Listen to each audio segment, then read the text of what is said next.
Aqui então veremos a resolução dos exercícios da lição número 6.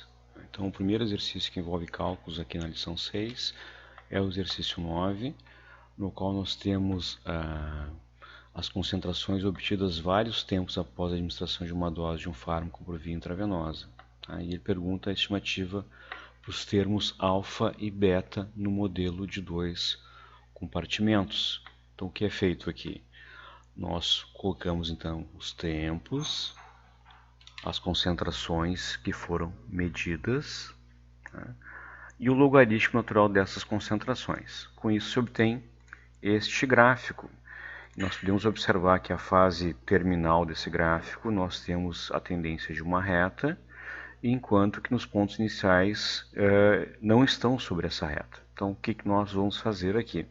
Nós vamos selecionar os pontos finais que formam a reta, que é esse segundo gráfico. Veja que marcando o gráfico nós enxergamos lá os pontos marcados, ou seja, deixamos os 4 primeiros de fora que não estão sob a reta e nós temos uma reta. A gente pode ver isso pelo valor do r quadrado, que está bem próximo de 1. Tá? Então essa é a reta que descreve o processo de eliminação. E o termo beta vai ser a inclinação dessa reta, o 0,3037, com o sinal trocado, com o sinal positivo. Bom, então essa reta que mostra o processo de eliminação. Para obter a reta que expressa o processo de distribuição, nós vamos fazer o cálculo dos valores extrapolados para esses 4 primeiros tempos aqui. Como a gente faz isso? Vamos usar essa equação de reta aqui, né? E vamos substituir x pelos tempos. X por 0,25, 0,5, 0,75 e 0,1. E lembrando, né, o resultado que a gente vai ter, o y, é o logaritmo natural da concentração. Vamos aplicar o termo exp, e aí então nós vamos ter uma concentração nesses 4 primeiros tempos. E agora, fazendo o logaritmo natural da concentração desses 4 primeiros tempos e plotando esse logaritmo natural contra o tempo respectivo, nós teremos uma nova reta, que é essa reta obtida com o logaritmo natural dos resíduos. O resíduo é uma outra forma de a gente chamar a diferença entre concentração extrapolada e concentração medida. Agora, o valor do lado do x dessa reta com o sinal trocado é o termo alfa, né? E temos então agora esses conjuntos de dados que não formavam uma reta, formando duas retas. Uma que descreve a eliminação com o termo beta como inclinação, e a outra que descreve a distribuição com o termo alfa sendo obtido desta reta aqui.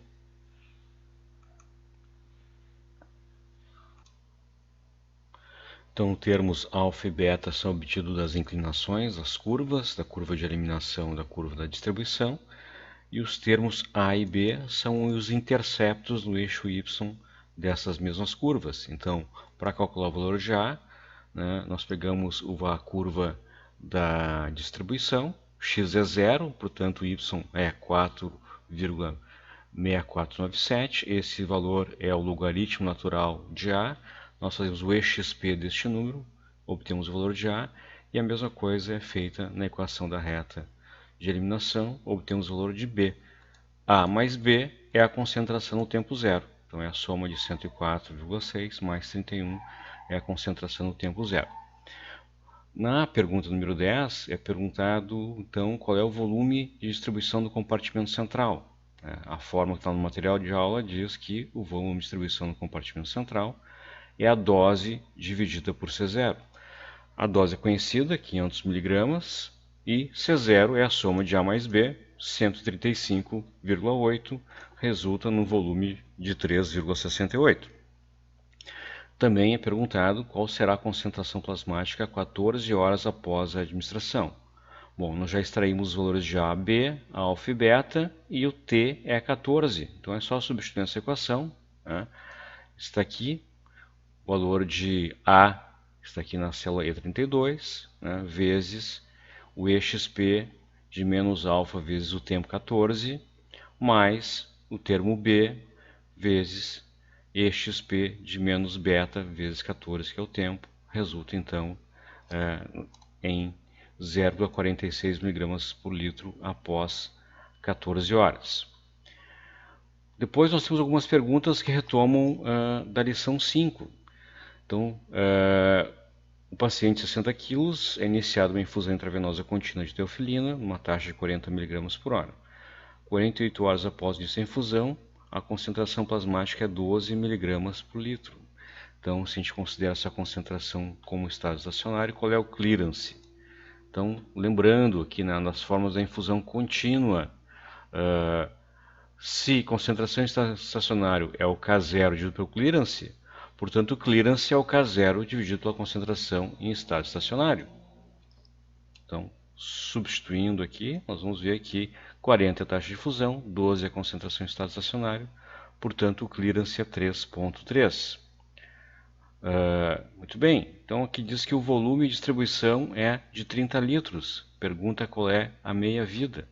Bom, lembrem que o clearance é igual ao volume vezes o K. Então, nós sabemos qual é o valor de clearance, sabemos o volume, então facilmente vamos isolar o termo K e vamos ter a constante de eliminação. Tendo o valor de K, podemos calcular o tempo de meia-vida, que é 0,693 dividido por K. Então, tempo de meia-vida de 6,2 horas. Pergunta número 18. Sabendo então o volume, valor de K e o V, já foi informado, qual é a concentração plasmática 10 horas após o início da infusão? Então, nós temos as fórmulas da lição 5, concentração num tempo T, que não está em estado estacionário, é só substituir aqui nessa fórmula. Nós temos o K0, temos o clearance, temos o tempo, temos o valor de K e, portanto, chegaremos em 8 mg por litro. Depois, no 19, fala que a infusão foi mantida por 3 dias, então descontinuada. Qual é a concentração plasmática 12 horas após a parada da infusão? Bom, a gente vai usar nosso velho formulinha C igual a C0 vezes EXP de menos K vezes T. Então, o C0 é a concentração em estado estacionário do exercício anterior. O K nós já temos e o T é 12 horas. Então, substituindo aqui, vamos chegar em 3,2 mg por litro. Depois do exercício 20, a infusão foi mantida por 3 dias a 40 mg por hora e a concentração em estado estacionário é 12. Qual taxa de infusão resultaria numa concentração de 18? Bom, é uma regrinha de 3, né? Então, é um raciocínio bem direto. Até se 40 gera 12, 18, 50% a mais do que 12, a taxa de infusão tem que ser 50% a mais, 60. Né? E depois pergunta, após o início da infusão na taxa que nós escrevemos aqui, quanto tempo é necessário para atingir o estado estacionário? Bom, são 5 meias-vidas e nós calculamos a meia-vida no exercício anterior. Tá?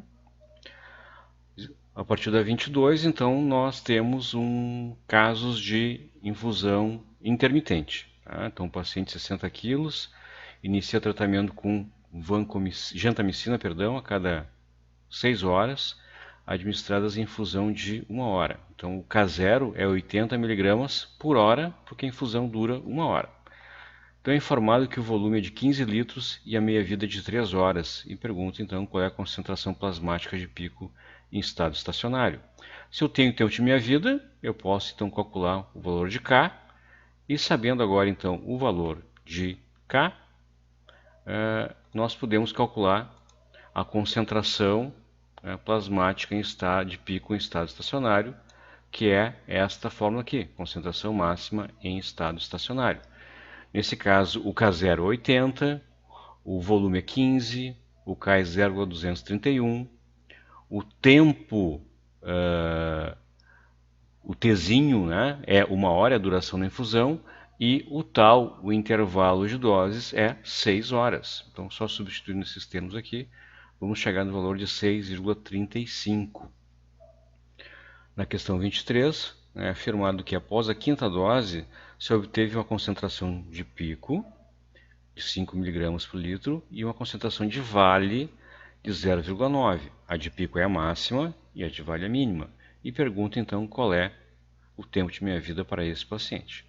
Bom, usando aquela fórmula, já usamos várias vezes, né, que o K é o logaritmo natural de uma concentração menos o logaritmo natural da outra, que está no mesmo intervalo de doses, dividida pela diferença de tempo entre elas. Nesse caso, a máxima ocorreu no final da infusão, uma hora depois que eu comecei a administrar, e a mínima aconteceu 5 horas antes, porque o intervalo é de 6 horas, tem que descontar uma hora da infusão. Então, por isso, dividimos por 5, chegamos a esse valor de K, e o tempo de meia-vida, então, com aquela equação que já usamos anteriormente, a partir do K se determina o tempo de meia-vida. Questão 24, pergunta o volume de distribuição, também é uma fórmula que está aqui, né? Lá no formulário da lição 5. A concentração máxima em estado estacionário já foi informada, o K0 vocês sabem, o K também, o Tzinho é 1 hora, o tal é 6 horas. Então, estão todos os valores aqui, né? A concentração portanto, vamos ver aqui, volume K0 80, concentração em estado estacionário foi informada no exercício anterior é 5, o volume foi informado, e assim, o K foi informado, e assim por diante, é só substituir na fórmula, chegamos em 15,5 litros. E a última pergunta, para esse paciente, que dose deve ser administrada para atingir um novo pico de gentamicina em estado estacionário de 8 mg por litro? É a fórmula do K0, tá? A concentração máxima é a desejada, agora é 8, né? Mas os valores de K e V são os mesmos da questão anterior, assim como os valores de T e tal. Então chegamos em 128 mg por 1 hora. Esse é o K0. Então, essa é a taxa de infusão, miligramas por hora. Mas nesse caso, como a tempo de infusão é de 1 hora, a dose vai ser 128 vezes a duração da infusão, que é 1 hora. Então a dose é de 128 miligramas, quando nesse caso o K0 é 128 miligramas por hora.